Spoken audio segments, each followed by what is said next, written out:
and they all lived happily ever after. Night, sweetie. In an ordinary house, on an ordinary street, there lived a cat. Oh, there's my kitty. You're so sweet. He had everything a kitty could want. Feed the gerbils, honey? Yeah, Mom. Affection, food, shelter, and a family who thought he was the sweetest kitty in the whole wide world. You're such a good kitty.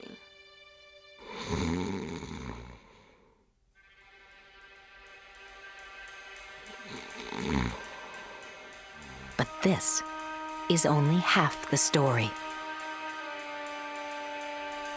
There is another side to this contented kitty, one his family knows nothing about. Like his ancestors, he has the heart of a hunter. Well-fed and showered with affection, wildness still courses through his veins.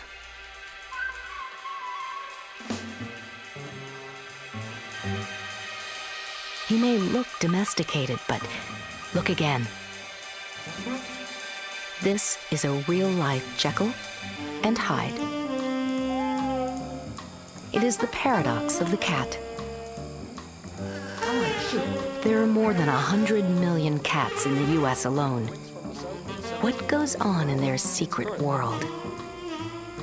In the next hour, you may learn more about cats than you ever wanted to know.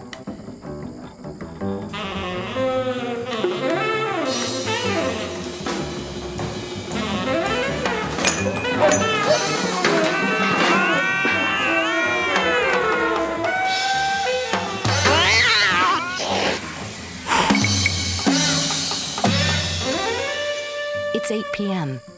Do you know where your kitty is?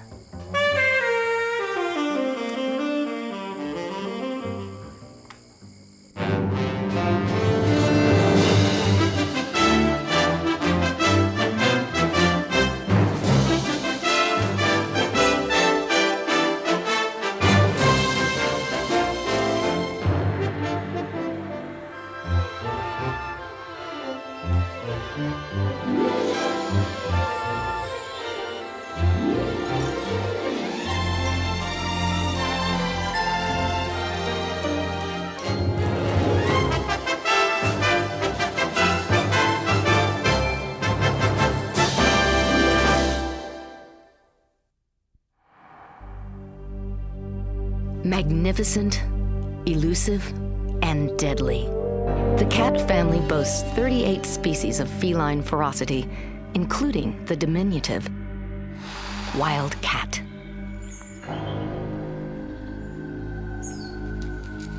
Since prehistoric times, these cats have wandered Africa and Europe. The presumed ancestor of our domestic cat, the wild cat might look like a tabby, but its canines and claws are as lethal as those of any tiger. In its eyes, there's a haunting familiarity. How did this ferocious feline jump the wild track and make its way to our milk bowls and our beds? Felis catus set out on the rocky road to domestication more than 3,000 years ago. In ancient Egypt, this hunter extraordinaire kept rodents from the granaries. In return, he was worshipped as a symbol of life. But history would not always treat our feline friends so kindly. Believed to be the devil's companion, more than a few were burned at the stake for keeping the wrong company. Luckily, the cat would soon fall into grace once again, for his hunting skills proved invaluable on the open seas. Cats kept the rat in check. Near the end of the road, perhaps the most steadfast alliance was forged between the farmer and his beloved barn cat. What you got there? You are a good cat. Ironically, the cat's very wildness was its ticket to domestication. There's extra milk for you tonight. Now, to complete the journey. 12, 13, 14, 15, ready or not, here I come! What lay ahead was one of the most complex relationships nature has ever known. The remarkable bond between human and cat.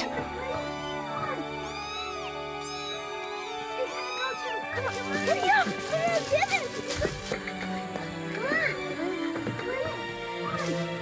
I'll find him! I'll find you!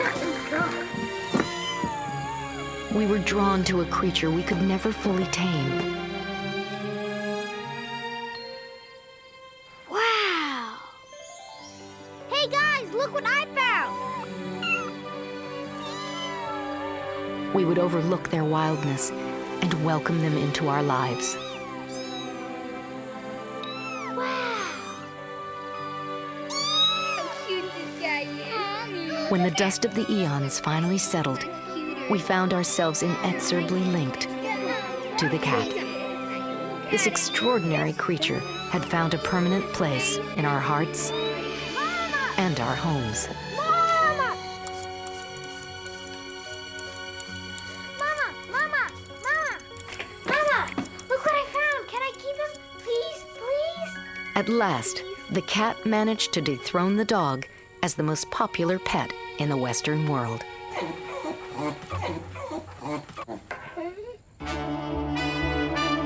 In the U.S. alone, house cats have doubled in number in just 20 years. Come on, chin up. That's a good boy. Cat mania is sweeping the country. These are piddle pans for cats. The Chase Lounges are a new add-on to our products that we're carrying. The Litter Maid electric self-cleaning litter box. We probably spend about $8,000 a year. $10,000, $20,000 or $30,000 a year to just on one cat, yeah. Throughout the world, cat shows pay homage to our feline companions in a fury of grooming, primping, and keen competition. Household pets bring one. Through the careful coupling of cats, humans have created nearly 50 breeds of domesticated felines. Though some might look to the untrained eye like mistakes of nature, each coupling is carefully planned to make a winner.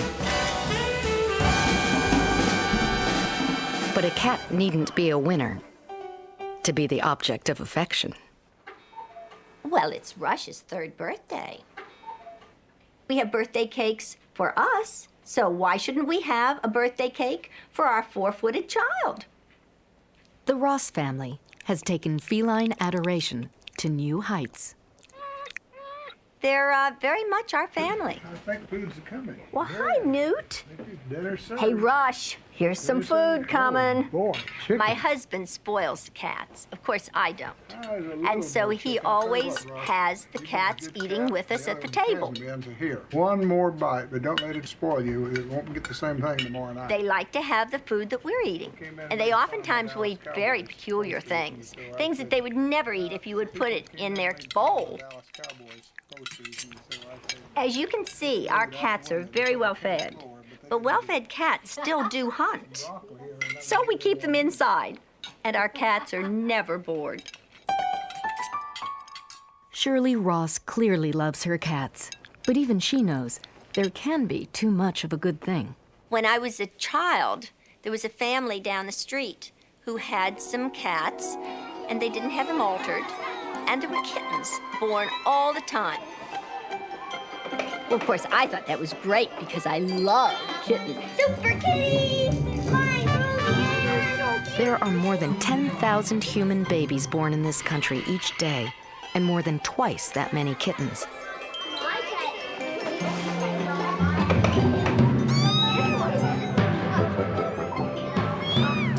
Sheltered and well-fed, cat numbers can soar if reproduction goes unchecked. Cats are prolific. One female can have as many as 30 kittens a year. In just 7 years, she and her offspring could produce over 300,000 kittens. Suddenly, sometimes those kittens would disappear, and nobody seemed to be able to tell me where the kittens went.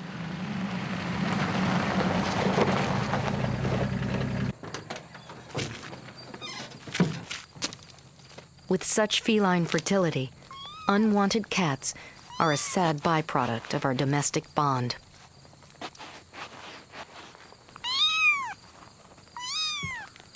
This scene may be an echo from the past, but the tragedy is still being played out today.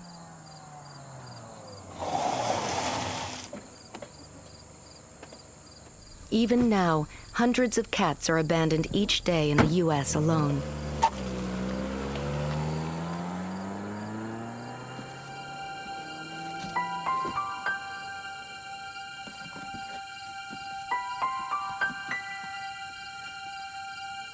What's to become of a castaway?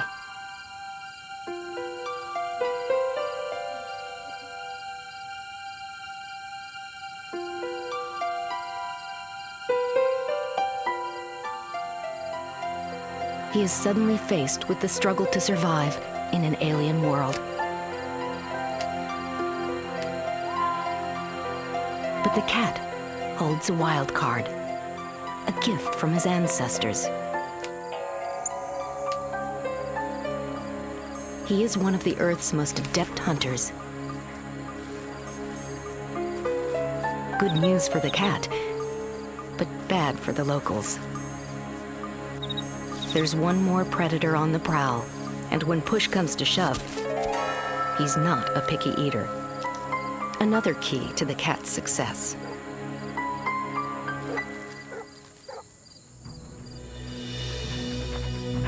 In the face of adversity, the cat often has the advantage.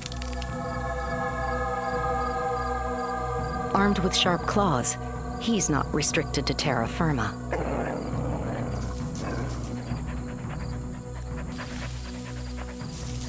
The cat nearly always lands on his feet. This diminutive creature seems to defy the odds.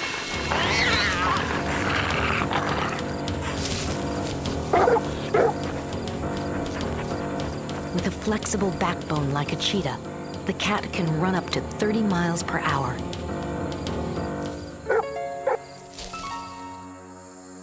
His agile body is engineered for the chase.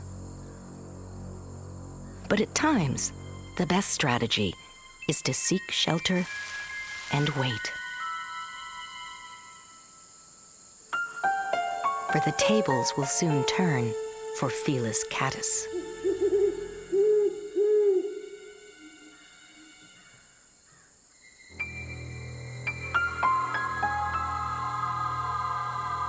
Night belongs to the cat. He is a creature designed for the nocturnal hunt. With night vision, whiskers to help navigate, a keen sense of smell, and ears tuned to signals that mere humans could never perceive. The faintest squeak, even from a distance, allows him to pinpoint his prey and launch his assault.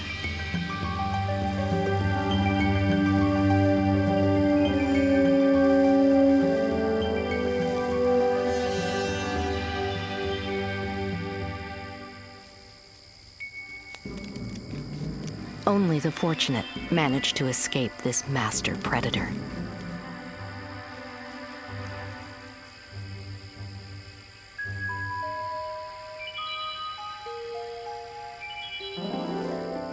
The cat is a marvel of engineering.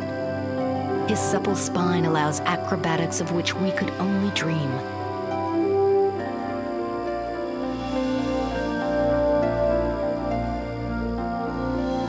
His uncanny sense of balance almost always ensures a safe landing.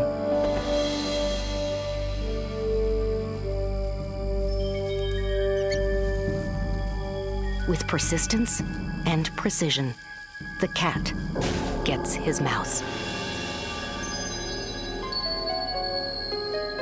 This is a creature designed to survive. He has landed in the most outlandish of places and somehow managed to endure. Near the Antarctic, temperatures can plunge to 50 below. On a diet of seabirds and the occasional penguin carcass, the cats of Macquarie Island have persevered since they were dropped here by sealers over a century ago. Half a world away, the volcanic Galapagos Islands offer little water or prey to its immigrant cats. Though lean, the population persists. Abandoned cats are struggling to survive throughout the world. Even in the U.S., where there are an estimated 50 million. Here in Miami, Florida, thousands of forsaken felines have landed in the middle of a raging controversy. Though the dumping of pets is prohibited in Dade County parks, it's not uncommon to find colonies of up to 75 abandoned cats. What are the consequences of so many predators? Don Cinquina of the Tropical Audubon Society is concerned about the wildlife. You know, parks like these are so important to migrating birds because when you think about it, these birds fly as far away as the Yucatan. They come across the Gulf of Mexico and they're tired, they're hungry. They land in a small confined place like this to replenish, and they're greeted by 50 to 100 cats. It's a recipe for disaster. Through no fault of their own, these felines have stirred a fiery debate. Kate Ruby is one of many volunteer feeders who have taken pity on these outcasts. She, too, knows there's no easy solution. A lot of people are really concerned about the impact that the homeless cats have on the small birds in the area. In an ideal world, we wouldn't have people dumping their pets, and the cats wouldn't be outside, and they wouldn't be impacting the wildlife. But in this cycle of human neglect, it's not just the wildlife that's in jeopardy. These cats are at the mercy of world-class hurricanes, aggression within the colony, and disease. It's really upsetting to me when someone dumps their pets here because this is absolutely no life for a cat. In the last 3.5 months, we've had 39 new cats dumped here. With so many new arrivals, the population is exploding. Spaying and neutering is critical, but most of the strays have become so wild, it's impossible to even approach them. Catching them is always a challenge. I would say close to the building, wouldn't you? Members of the cat network provide the traps, the ingenuity, and the sardines. I really hope you catch that calico. Still, there's no guarantee which cats will venture into the traps, if any at all. Only tomorrow will tell.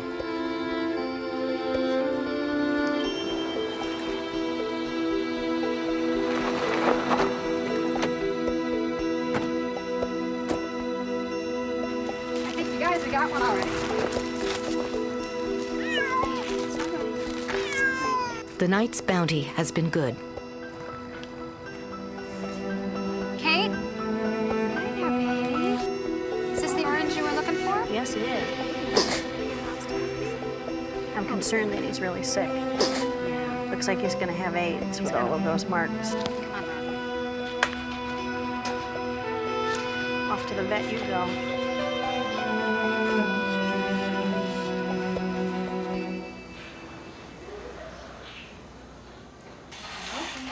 Dr. Ted Sanchez works with the Cat Network at a reduced rate caring for homeless cats.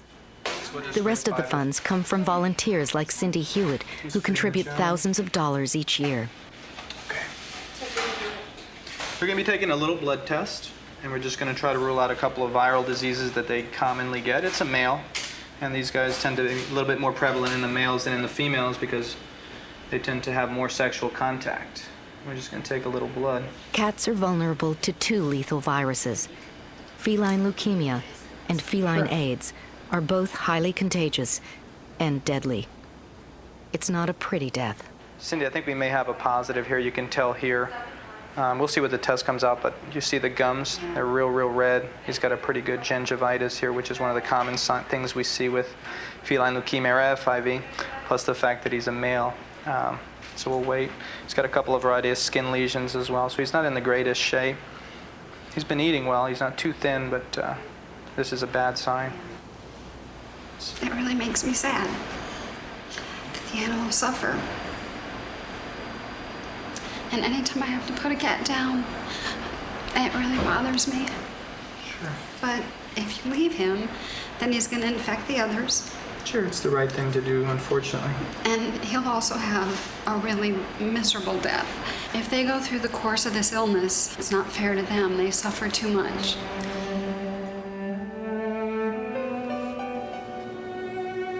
Cats that test negative for disease might be candidates for adoption, but first they must be spayed or neutered. I don't think it's the solution to the problem, but at least we are controlling the population somewhat. Thousands of cats are being put to sleep every year needlessly because owners are just not complying with spaying and neutering. We have to tell these people that are abandoning cats, this isn't the way to do it.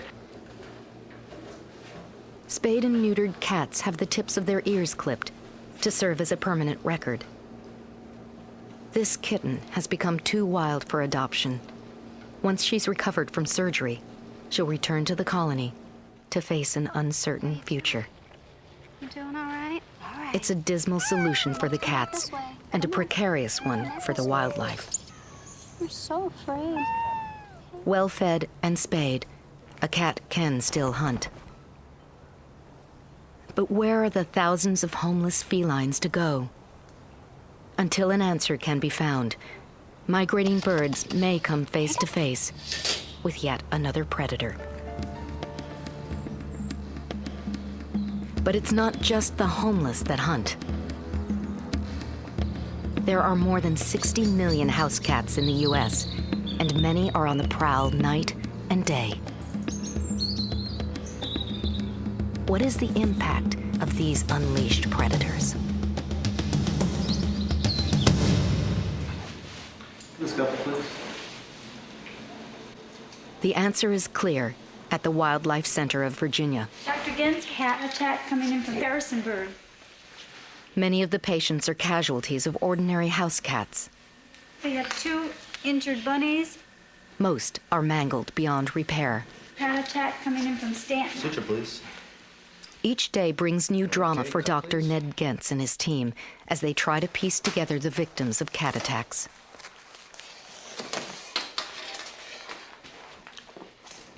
Well, I think this one's gonna make it.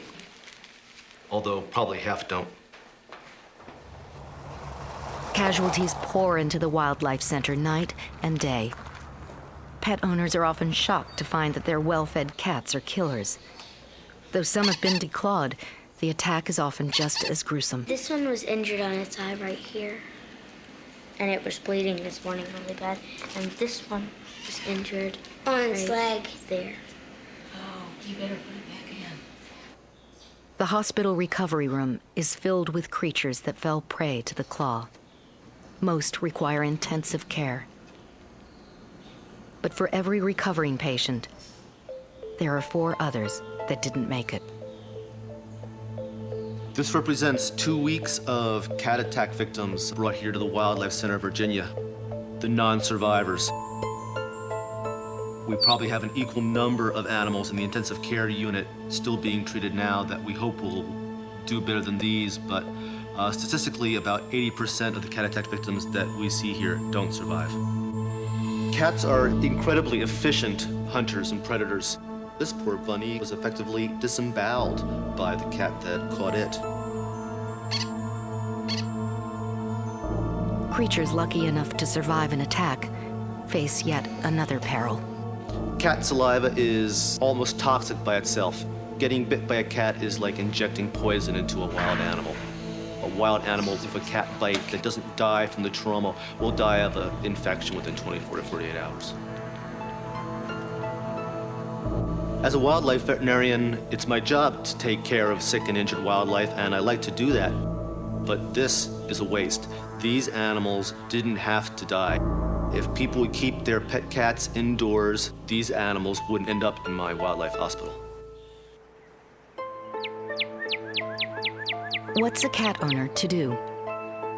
Just 3 hours from the Wildlife Center of Virginia, on 25 acres of rolling woodland, lives a cat named Ting Tang 2. Ironically, he lives with a biologist whose specialty is birds. As a devoted cat owner, Ruth Beck has been grappling with a personal dilemma. I specialize in ornithology, and I'm very interested in birds. but I also love cats. Ting Tang, too, is a hunter. It is not the cat's fault, it's what he does, and what he does successfully. He has some basic equipment, just as every hunter would have. First of all, you can look at these nice teeth. And then we have an excellent set of switchblades, and they indeed can inflict quite a wound. Soup's on, come on. Ting Tang, too, is a well-fed cat, but breakfast never puts a damper on his favorite pastime. He's an avid bird watcher and hunter. Each morning, after a full can of food, Ting Tang is ready for his favorite sport. But he has to comply with the rules of the house. Most bird species feed early in the morning.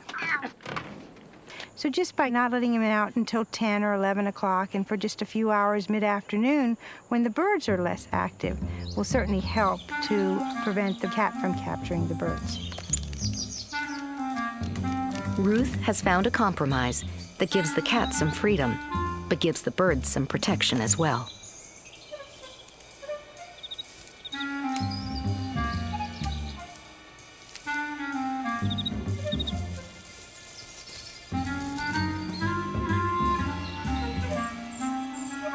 Ting Tang, too, must make the most of his hours in feline paradise. He is a cat with a curfew. When day is done, he'll be called indoors. I think that true cat lovers don't see their pets as killers. I'd like to see us make everyone aware of the fact that our pets are also predators.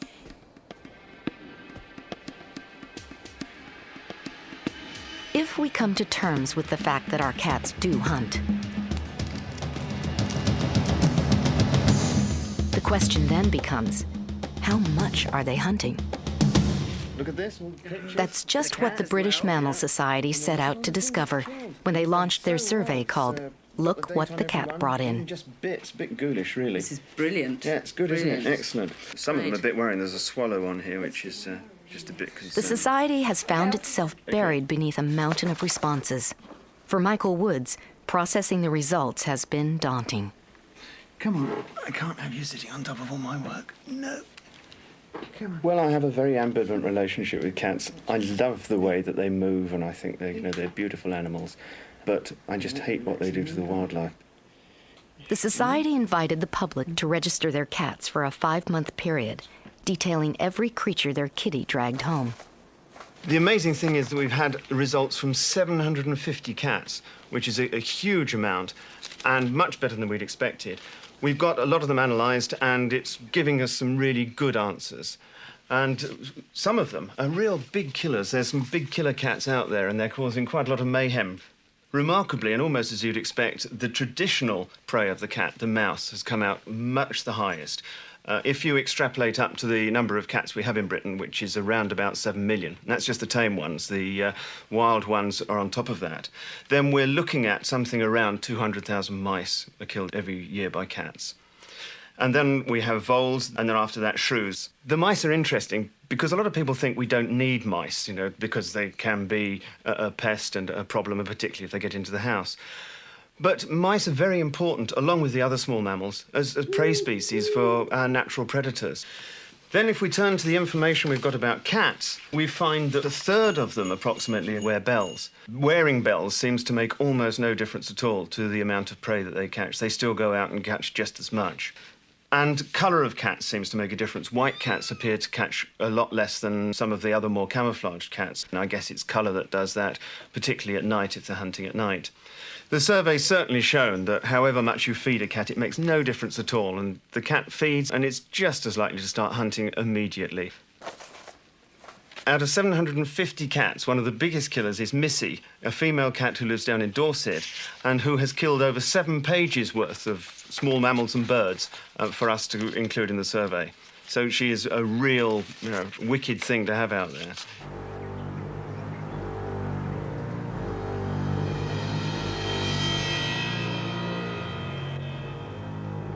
Knowing her record, I thought it would be interesting to enter her. And I was really surprised myself when I started to fill in the form and found out how many things she did bring in. Hillary and Jim Pike have become accustomed to Missy's daily offerings. For Jim, the rabbits are the worst.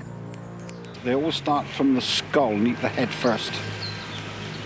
And all we get left are 2 ears and 4 little paws, which is not a very nice thing when you come home and it's on the middle of the mat or stuck on the tiles. There must be some sort of driving force that makes her do it all the time. Nothing to do with hunger. They obviously just do it because they love it.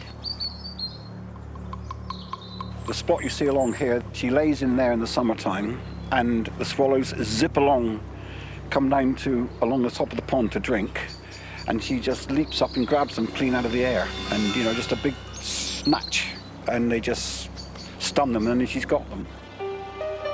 The 2 sucker fish that we bought to take out all the algae, within 2 weeks of us buying them. We paid £40 for the pair. In 2 weeks they're on the kitchen mat. Both we found them on the grass. So that was a waste of time. Never mind.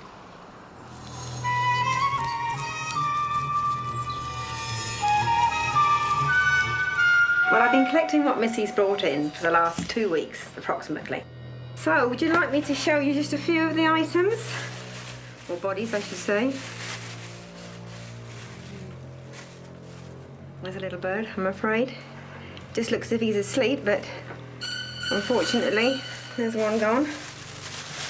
And then this is one of the many mice we have around here. This is what Missy's brought in less than 2 weeks. So she's quite a hunter. She's really surprised us on the amount of carnage. It's really shocked me when we started counting them up. In the last 2 weeks, she's brought in maybe 30, 36 items, plus maybe another dozen or so that we've let go. And I think that's a little bit too much, really.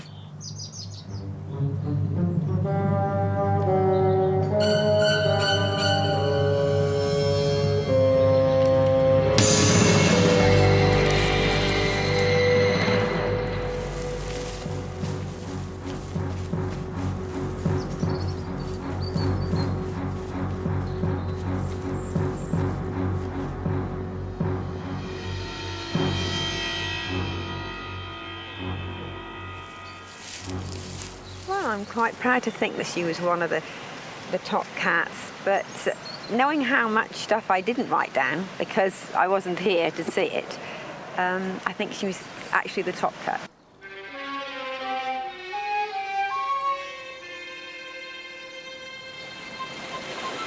For many a cat, such extraordinary hunting prowess at one time translated into a ticket to travel the world. They kept stowaway rats at bay and provided welcome company on the open sea. But not all the cats that left port made the long journey home. Some jumped ship and soon had a foothold in a new frontier. New Zealand is a unique place. Like many islands, its wildlife evolved with few natural predators. Today, rare shorebirds still lay their eggs on the sandy beaches, completely exposed. Attentive parents tend to their chicks, but their nests are vulnerable. Until recently, the system worked fine. But today, New Zealand's shorebirds are in trouble. Here at Mungawhai Wildlife Refuge, the fairy tern is down to less than 6 breeding pairs. Each chick represents the future of the species. With the Department of Conservation, Richard Parrish and Lee Honor are part of a team trying to save the last of the fairy terns and Mungawhai's other threatened species. 5 years ago, they found themselves confronted with a mystery. Something was killing the chicks, and no one knew what. The team had to do a little undercover work.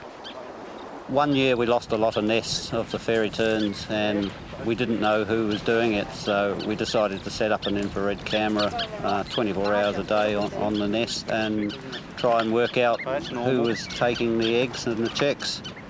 The new lens is good, isn't it? The wide-angle lens seems to be taking in a much bigger field of view. Well, those chicks will probably stay there another day. You think so? Initially we set it up on a Caspian tern colony just to get used to the equipment and iron out the problems.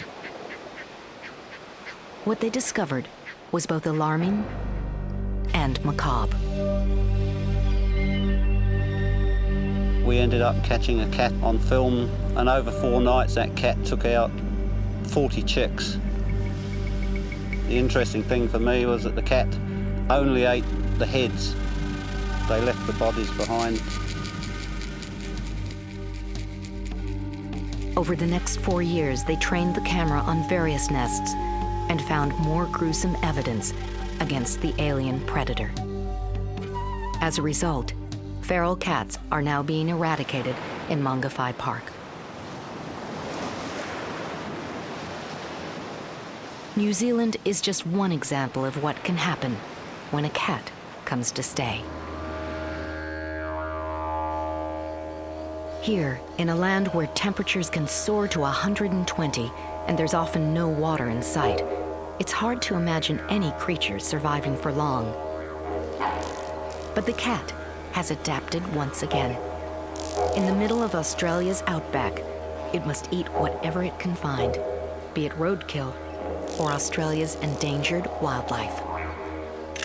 Bilbies, bandicoots, and other rare marsupials have been pushed to the edge of extinction by a barrage of pressures, including introduced species. One of the culprits is the cat.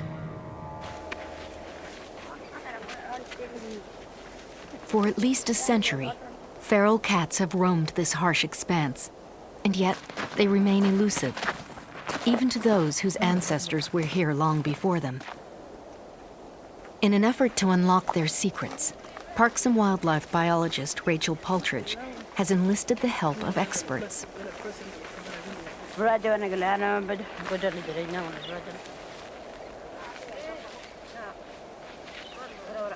Searching for a cat in the outback is like looking for a needle in a haystack.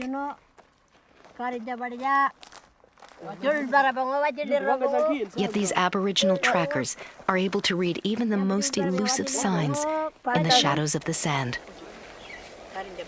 So that pussycat, him sitting down there? Yeah. Him jumping here, jump there, and over there, he's got him that mouse. With the tracker's extraordinary expertise, Rachel has begun to unravel the mysteries of the cat. His 2 forearms there. Where that pussycat now might be a long way, or? Must be a long way, right? Yes. With greater insight, she hopes that someday cat numbers will be controlled. They're a pretty amazing animal. You have to respect them, but they just don't belong out here. They didn't evolve out here. The native animals didn't evolve with them and just can't really tolerate their predation. Hopefully this work will lead to a better understanding of feral cats and eventually lead to better management. To reveal the patterns of these elusive predators, Rachel uses radio telemetry, tracking individual cats over time. Finding them is only half the challenge.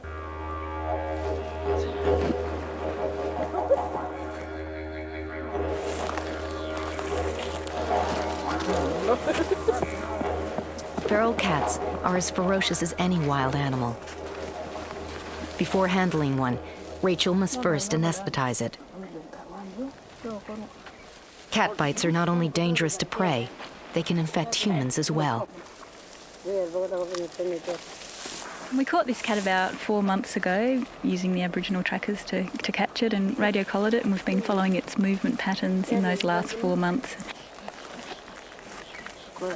This cat normally only roams over about 2 or 3 kilometres a day, and he has a fairly tight home range that he lives in.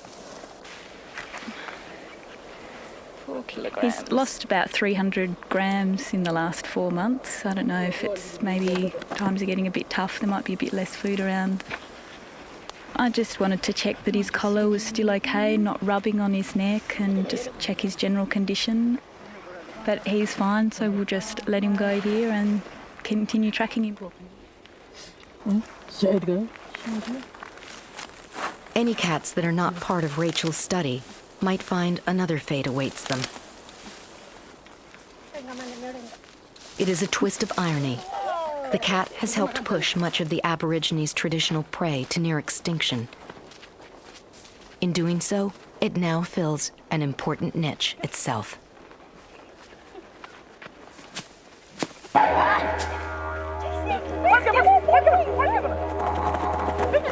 Like a game of cat and mouse, in this scenario, it is the cat that has become the mouse.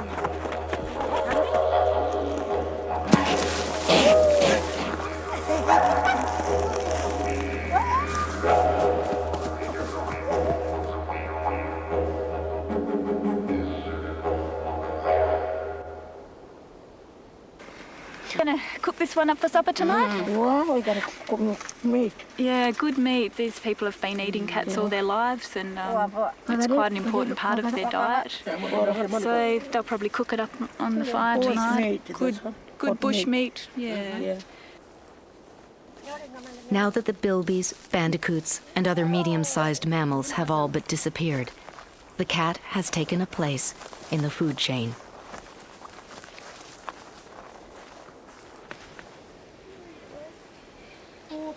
Back at camp, Rachel collects as much information as possible before the cat becomes dinner for the trackers. Do you reckon he's got much in his guts? I'm trying to look at the predation pressure on all the wildlife out there in the spinifex grasslands, and looking at gut contents is probably the best way of understanding what they eat. This cat was obviously a very good hunter. Is that witchy? But you can just see quite plainly that each object's quite intact still. Yeah. What's this one? Snake. It's got a little snake in here. Oh no. Well, there's heaps in this stomach. There's 3 different sorts of lizards, 3 of these military dragons, 1 quite large Agurnia skink and a smaller Pantherina skink. And there's also some remains of some bird feathers, so you can just see how much of an impact they're probably having on the native wildlife out there if just each cat eats that much in one day. Ideally, we'd like to get rid of them altogether and see the native animals that have declined severely return to their original status out here. Until the cat is better understood, it will remain a fixture in the outback. It has worked its way into the food chain, for better or for worse.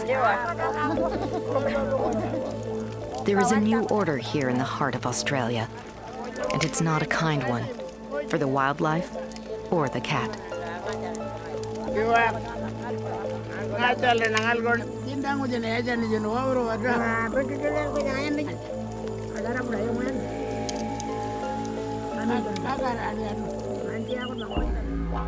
The cat wars are raging throughout Australia. Halfway across the continent, there's a new chapter unfolding.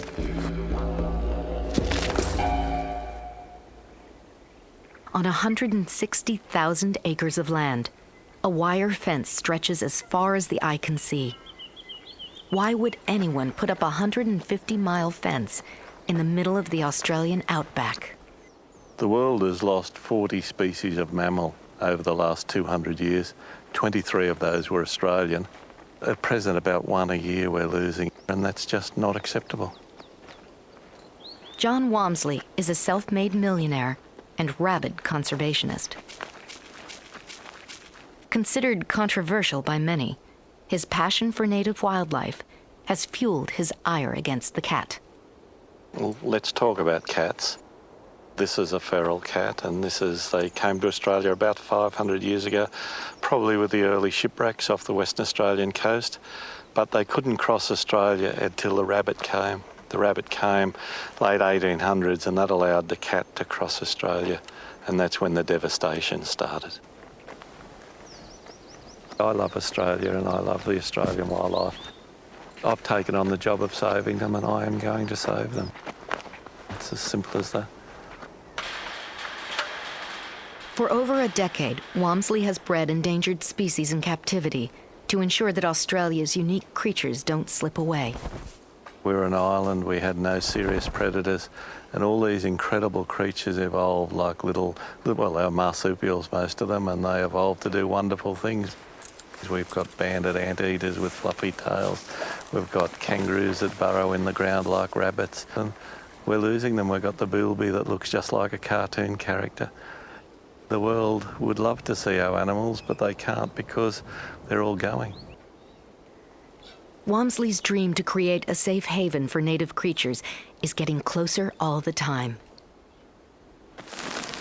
But fencing in habitat is only half the battle. Before endangered wildlife can be released, the enclosure will have to be free of introduced species. This fence is all about cats and rabbits. It puts a pretty big boot in it. It's a massive charge, and it's like getting hit in the middle of the back with a sledgehammer. When a cat touches that fence once, it doesn't come back. On the other hand, we don't want to stop the big kangaroos, the wildlife that already live here. We don't want to stop them with this fence. So this fence is designed to let them through. The kangaroos and emus just hop through. What we're going to do here is we're now watering the cats. The cats now have plenty of water here. And on the hottest day in summer, when we get there in February, when all the rabbits are gone, we're going to cut off their water. There'll be water outside the fence. They'll come over the fence to get the water. They won't be able to get back in again.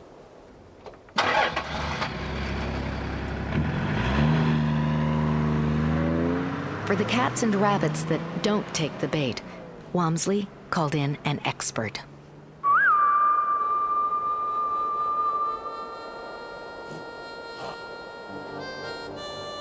Well, I guess Adam O'Neill is the real-life Crocodile Dundee. He understands animals and the bush better than anybody else I've ever met. He's probably the best shot that I've ever seen. He can knock over a rabbit at 500 metres without any trouble. Yeah, he's got the job of getting rid of the cats and the rabbits.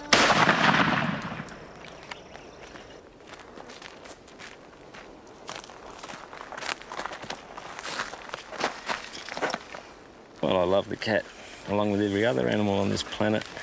They're not exactly calculating and malicious with intent. They're just out there acting on their instincts to survive. It's just unfortunate the way things have panned out, I suppose. But they've obviously got to go from this environment. Once again, the cat has been caught in the crossfire. If you walk down the street with this cat hat on, then you are noticed, I can guarantee you that. Some people might try and ignore you, and they'll have different things to say to you, but you'll be noticed by everyone. Here at Cats Incorporated, we say no dead cats for hats. Right, Nippy? Not everyone approves of Walmsley's approach. Come on, tea time. Kitty, kitty, kitty, kitties. At the other end of the spectrum is Christine Pearson, the president of Cats Incorporated. She is dedicated to the care of strays and the control of cat numbers through sterilization. Killing cats or trying to get rid of the cats is achieving nothing. Come on, kitty, kitty, kitty, kitty, kitties. Christine Pearson has her own theories about the cat crisis. If you leave the birds and the animals alone, they have a natural balance between them. But the trouble is that people come along and they upset the natural balance and they stuff everything up.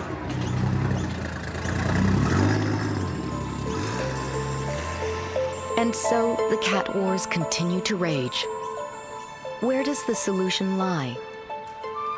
Perhaps it begins in our own backyards. In the Adelaide Hills, there is a cat whose lifestyle changed a few years back. Owner Christine Collier is a bird lover who's found an unusual solution for her beloved cat. Diddles is a happy cat. The more comfortable she is, the happier she is, the further out that tongue will hang. She is the most beautiful cat in the world. We just don't think that there's another one like her. Nestled in this Garden of Eden, Diddles has the run of the house and access to an open cat flap 24 hours a day. The world outside for Diddles is a labyrinth of bridges and tunnels, a playground for cats. We have what we call the London Bridge, which Diddles just loves to run from one side to the other, up and over and down. It's not a cage, and that's the beauty of it. The garden is full of birds, be it the hooded pigeons, the the red finches, rosellas, the cockatoos that fly in. They will graze directly around the cat units. It's lovely to see the birds coming around so close. It certainly is peace of mind for me to know where Diddles is, that she is safe and she can go outside and enjoy life just as normal, but she's protected. And so are the birds.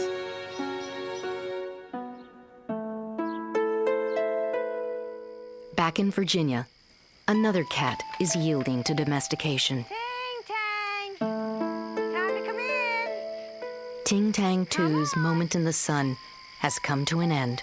You know the rules. Come on in now. It's curfew time.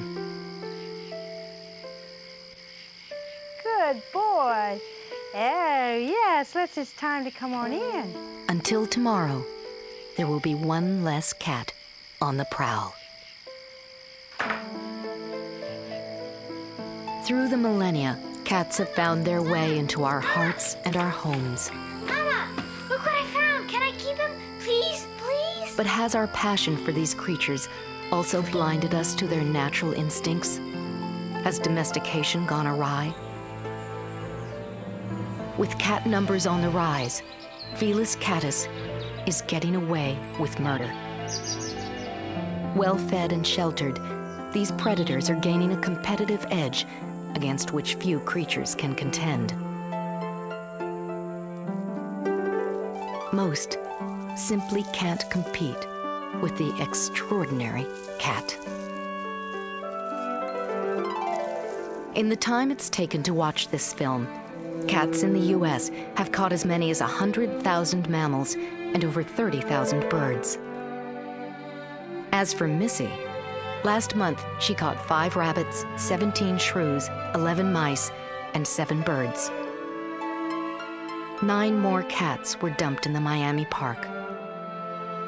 Newt celebrated another birthday. Diddles communed with the cockatoos. And Ting Tang 2 broke his curfew twice. It's 9 p.m. Do you know where your kitty is?